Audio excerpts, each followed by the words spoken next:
foi feita a regulamentação e, portanto, o esporte brasileiro agradece. Uma das gestões que eu tive a felicidade como presidente desta comissão, de nós estabelecermos uma longa agenda próxima de 1 ano e com resultados aí já, consequentemente, em apoio aos nossos atletas de rendimento e principalmente a inclusão social através do esporte. Com a palavra, ministro Moreira Franco.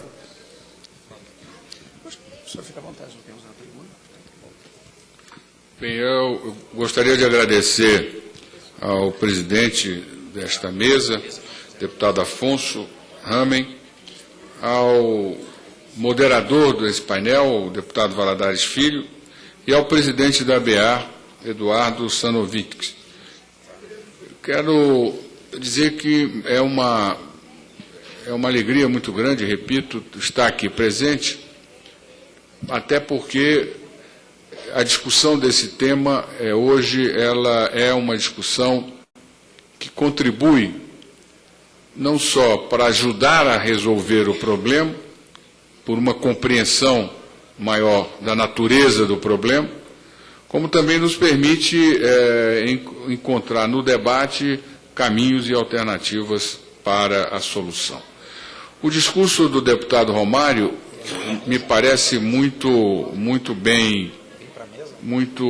elucidativo da descrição do quadro, da conjuntura que vive a aviação brasileira, não só do ponto de vista da estrutura, da infraestrutura aeroportuária, como também da própria prestação de serviço em si. Temos grandes dificuldades e grandes desafios. No campo da infraestrutura aeroportuária, nós temos aí, certamente neste momento, neste quadro, o maior desafio. E esse desafio, ele não decorre de questões que surgiram agora,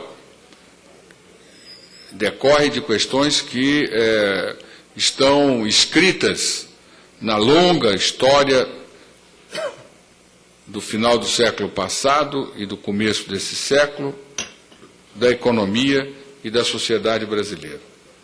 Não custa lembrar que, no final dos anos 70, nós tivemos uma grande crise internacional, uma crise que gerou, em 82, o México declarar falência e, a partir daí, o debacle de todos os países da América Latina, que se viram durante as décadas anteriores com fartura de recursos financeiros decorrentes do petrodólar, com taxas de juros extremamente baixas, e na medida em que a crise cambial se instala, a taxa de juros sobe, os recursos somem e as ditaduras militares caem, como consequência política da crise econômica que se instalou não só no Brasil, mas no mundo,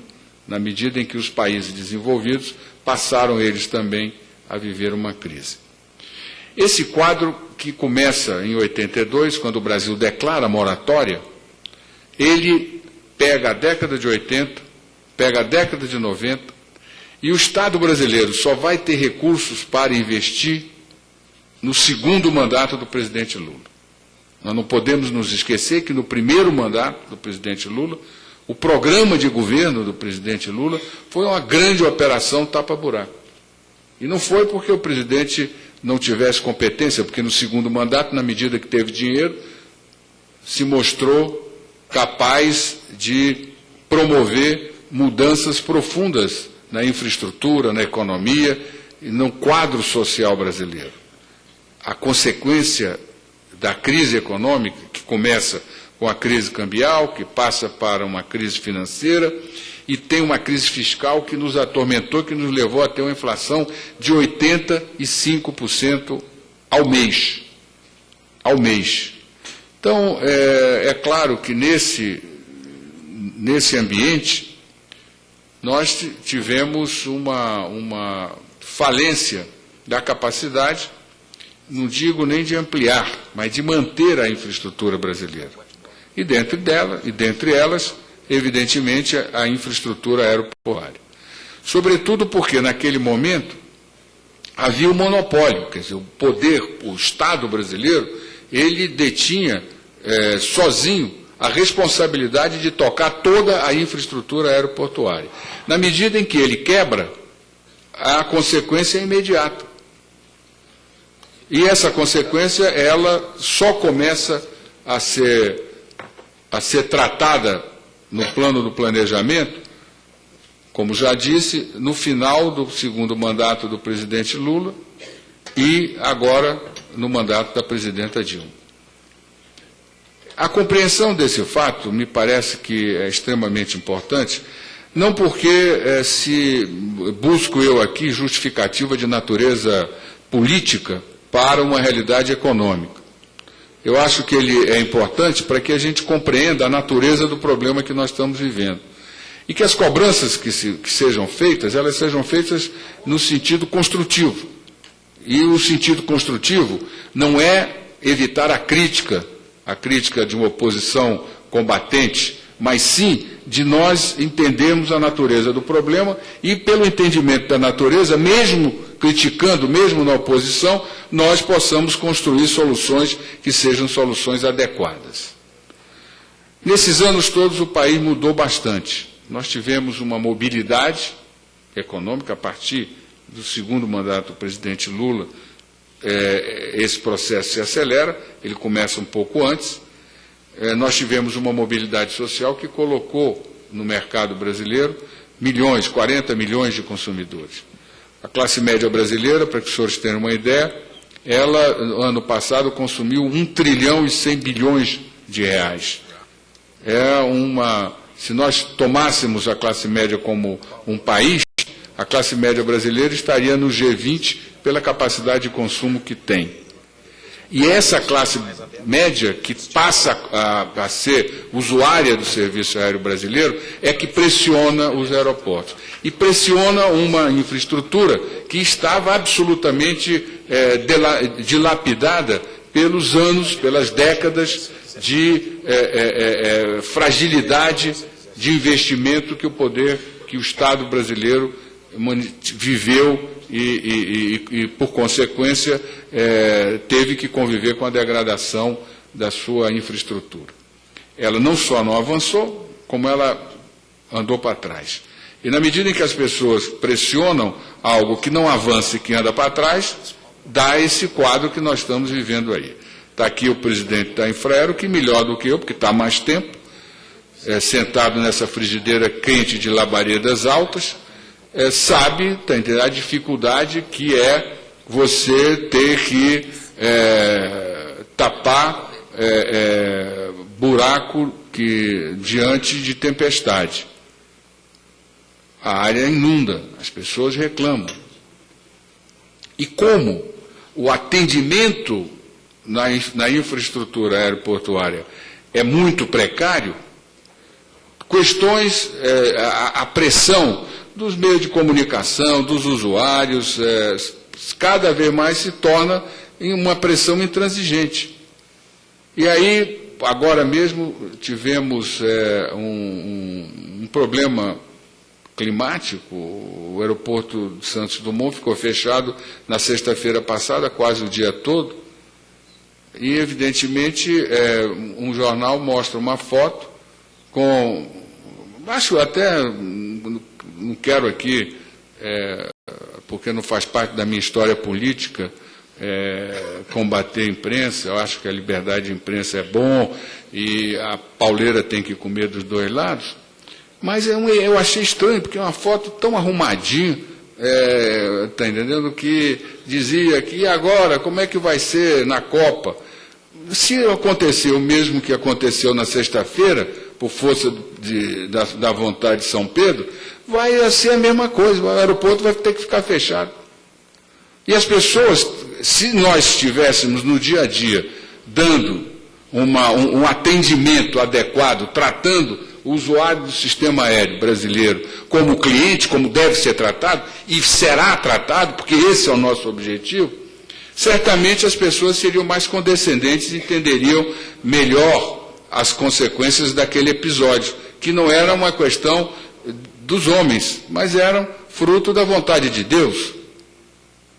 Nós temos capacidade de resolver, vamos resolver aquilo que diz respeito ao mundo, o nosso mundo.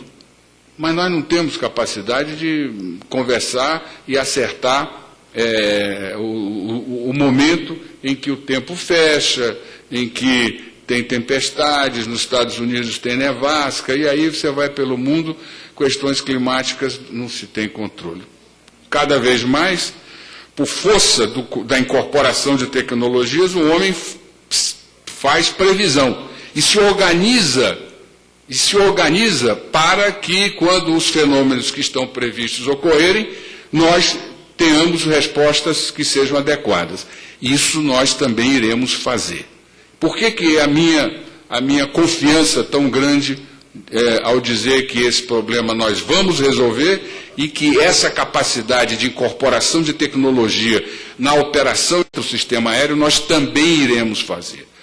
Porque nós estamos, por determinação da presidenta Dilma, atuando em 5 faixas, 5 áreas de transformações, de mudanças do sistema no que diz respeito à base de infraestrutura. A primeira delas, nós estamos fazendo concessão. E aí eu quero fazer um pequeno parêntese. Felizmente, o Brasil saiu do dilema que foi imposto durante a década de 90, pouco antes da década de 90, no final de 80, década de 90, e um pouco os anos 2000, de que, de um lado, havia todo o debate ideológico que dizia que o caminho do céu, o acesso ao nirvana, a pureza da modernidade, da transformação, ela se daria para aqueles que tivessem a coragem de praticar o Estado mínimo e de acabar com a presença do Estado na economia. Aqueles que eram contra eram acusados de jurássicos. De outro lado, havia a resposta a essa posição, como toda posição ideológica intransigente, de ver nessas pessoas entreguistas, dilapidadores do patrimônio público, figuras que queriam fugir da responsabilidade de garantir a integridade nacional e o crescimento de um país forte e sólido. Esse debate que mobilizou esta casa durante tantos anos, ele hoje não existe mais. Há uma postura mais pragmática, mais objetiva. Há a consciência de que o país, para crescer, precisa aumentar a capacidade de investimento, que é baixa, ainda é muito baixa em relação ao PIB. E não só do investimento público. É necessário que nós possamos aumentar a capacidade do investimento público e do investimento privado.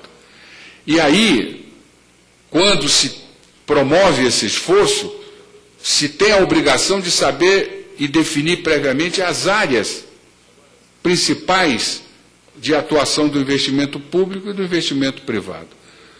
O investimento público ele tem que estar voltado para cuidar e estimular a inovação, o desenvolvimento da tecnologia, criar ambiente para a incorporação de tecnologia, aumento da produtividade, são questões de natureza de risco alto, para que o investimento privado possa desenvolver aquelas ações que garantam melhor qualidade de vida, melhor oferta de serviços adequados. E dentro desta nova postura, o governo, a presidenta Dilma, assumiu o processo de concessão de alguns aeroportos. Curiosamente, para mostrar a razão de ser dessa iniciativa, nós fizemos uma pesquisa, que é essa pesquisa para medir a percepção do cliente, do usuário do serviço. Essa pesquisa ela vai ser permanente, ela é uma pesquisa que está começando trimestralmente, mas nós queremos fazê-la mensalmente para orientar não só o serviço dos aeroportos concessionados, mas aqueles que continuarão sendo operados pela Infraero, para orientar, ajudar as empresas a perceberem, sobretudo, a fragilidade da prestação de seus serviços e, evidentemente, para dar à ANAC mais um instrumento para que a fiscalização, o controle que ela faz sobre o sistema, como agência reguladora, seja feito de maneira mais eficaz e com um foco mais bem determinado. E essa pesquisa, a primeira delas, o relatório saiu agora, recentemente, os piores aeroportos, os 4 piores aeroportos, somente o aeroporto de Cuiabá, que é considerado o pior aeroporto, não está sendo concessionado. Os outros 3 estão sendo concessionados. Nós já estamos, o aeroporto de Brasília, o aeroporto de Guarulhos, o aeroporto de Viracopos, concessionados, e agora, no mês de setembro, nós vamos dar início ao processo de licitação dos 2 novos aeroportos a serem concessionados, que é o aeroporto do Galeão e o aeroporto de Confins. Com isso, nós vamos estar trazendo para o Brasil novos operadores com experiência internacional de grandes aeroportos. Para essa segunda concessão, o piso imposto determinado para as empresas operadoras participarem como investidor, participarem do negócio, para terem a responsabilidade de se mobilizarem para garantir serviços de qualidade, é a de 35 milhões de passageiros anos. Então, são empresas, operadores, com grande experiência. Além disso, nós estamos nos organizando para que o contrato realizado no ato da concessão, o contrato de obras físicas e de melhorias tecnológicas, esses contratos sejam acompanhados e sejam efetivamente cumpridos no prazo determinado no contrato. Esse programa está indo bem. As pessoas perguntam se vamos ter novas concessões ou não. Esse é um problema que será avaliado, porque não é uma questão de natureza ideológica mais, não é uma questão de natureza política, é uma questão de natureza operacional. Se nós tivermos pressões que não tenhamos condições de resolver com a estrutura que temos, vai se discutir a hipótese da privatização. Caso contrário, se tivermos prestando um serviço adequado ao cidadão brasileiro, nós não faremos isso. O segundo programa que temos, e aí eu tenho que reduzir porque só tenho 5 minutos, o segundo programa é o programa do PAC 2, que são intervenções em 23 aeroportos. Muitas dessas intervenções, todas elas de responsabilidade da Infraero, o presidente vai aqui falar, muitas delas estão em atraso. E a questão desse atraso são questões de natureza técnica. Não é questão de natureza de gestão, é questão de natureza técnica. O processo que eu descrevi rapidamente aqui, dos anos negros, em que não tínhamos capacidade de realizar obras, ele não só acabou no Brasil com a profissão de engenheiro, tirando do mercado uma geração inteira de engenheiros que saíram da engenharia e foram para o mercado financeiro, mas esse processo também destruiu as empresas de projetos. Tivemos grandes empresas, Hidroservice, Promon era uma grande empresa, tivemos a Internacional de Engenharia e várias outras empresas de projetos de reconhecimento internacional, empresas de gerenciamento de obras, todas elas quebraram, porque não tinham obras para fazer. E agora, para a execução dessas obras, nós temos que ter projetos E esses projetos são feitos por empresas que não têm experiência, não têm know-how, não têm massa crítica capaz de garantir projetos que sejam desenvolvidos com rapidez. Então, os projetos não são aceitos e esses projetos têm que ser refeitos. Por outro lado, o Tribunal de Contas, infelizmente, eu espero até que os deputados discutam isso, porque nós vivemos no mercado, existe um mercado de trabalho que fixa preço, hora das atividades profissionais.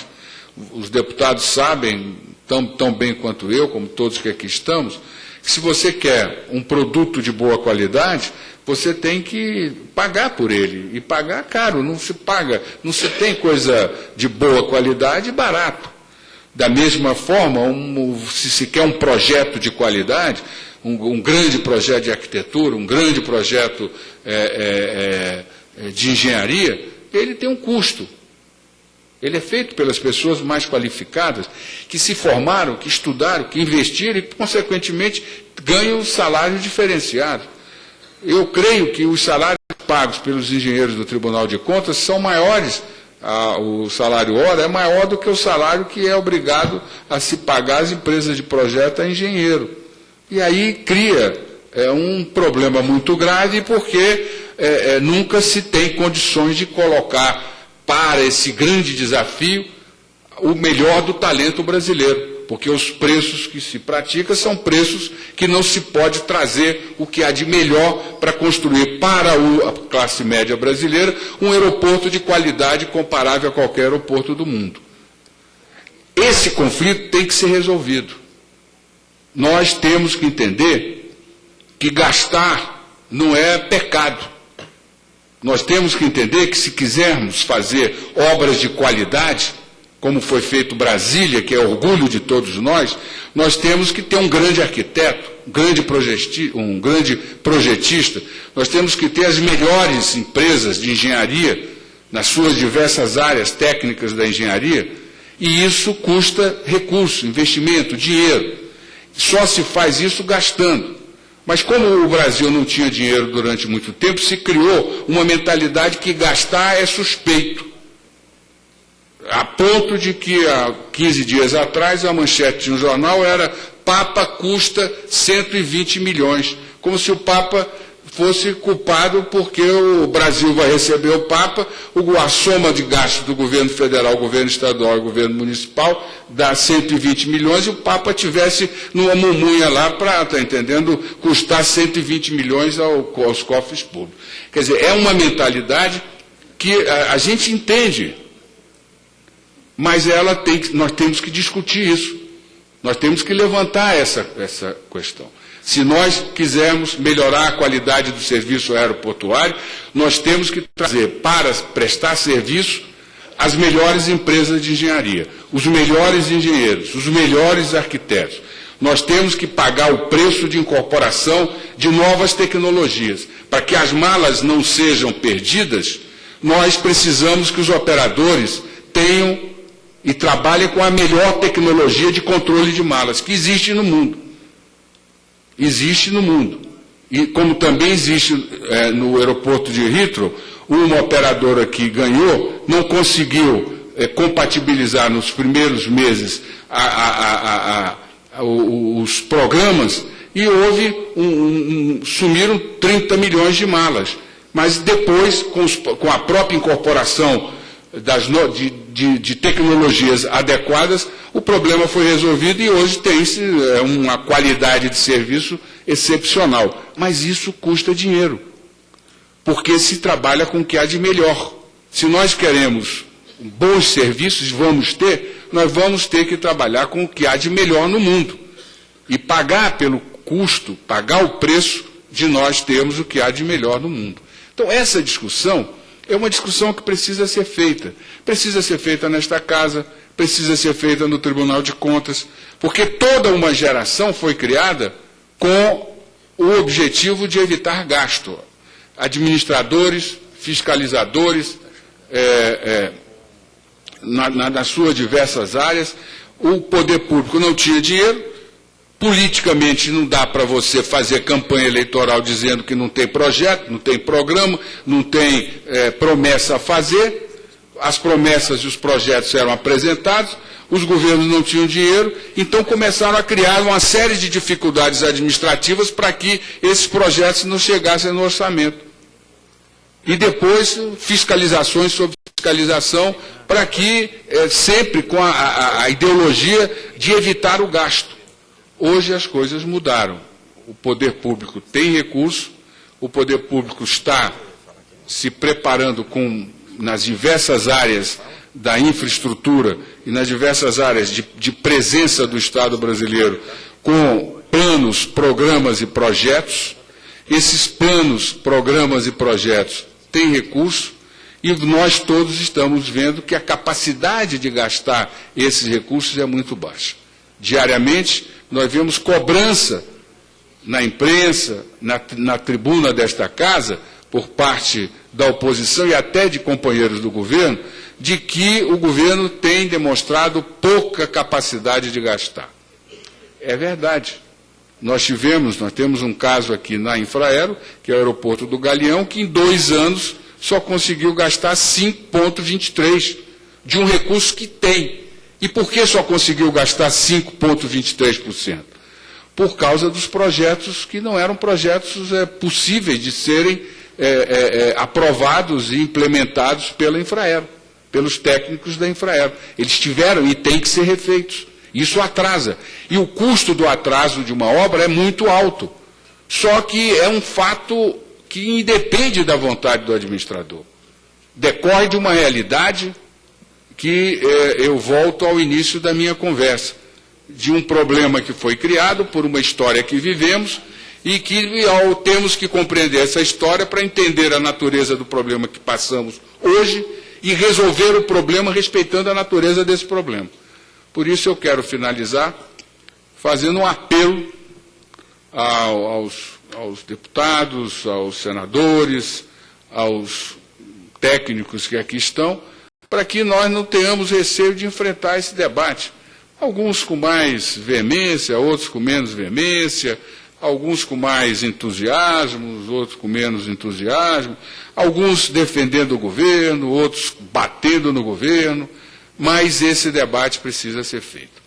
E ele se resume numa coisa muito singela.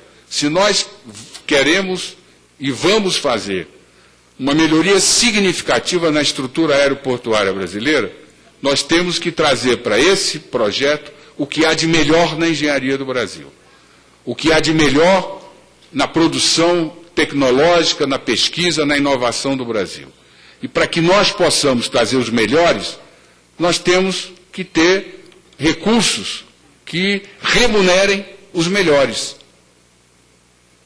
O cidadão paga, e não paga pouco, o cidadão paga passagem, paga imposto, paga tarifas, etc., etc., etc., e vai para os aeroportos e não tem ainda uma qualidade de serviços que esteja à altura da sua expectativa, do seu direito. Hoje a classe média brasileira, que é a grande usuária do sistema aéreo para atividades de lazer, ela quer ser protagonista, ela tem o direito de ser protagonista, porque ela está pagando por aquilo que está consumindo. E ser protagonista significa ter capacidade de exigir qualidade, preço e segurança no trabalho. E nós temos a obrigação de nos mobilizar para garantir ao cidadão, ao usuário do serviço aéreo no dia a dia no Brasil, qualidade, segurança e preço. Há disposição política por parte da presidenta Dilma.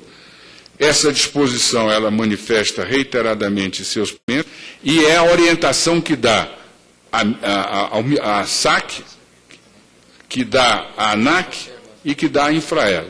Nós temos que tratar o cliente, o usuário do sistema aéreo brasileiro, o passageiro, como cliente. Nós temos que dar a eles, no seu dia a dia, o que há de melhor, do ponto de vista de conforto, de segurança, de preço, e esse melhor significa uma estrutura que atenda no que há de mais moderno as expectativas do cidadão que paga para usar esse serviço. Muito obrigado.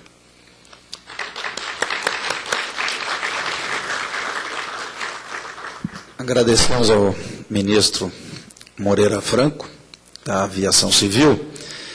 Ele vai permanecer um tempo conosco, mas eu gostaria que ele ainda permanecesse um pouco mais, até porque, naturalmente, já tem alguns encaminhamentos de perguntas, e nós vamos ter ainda 2 palestrantes.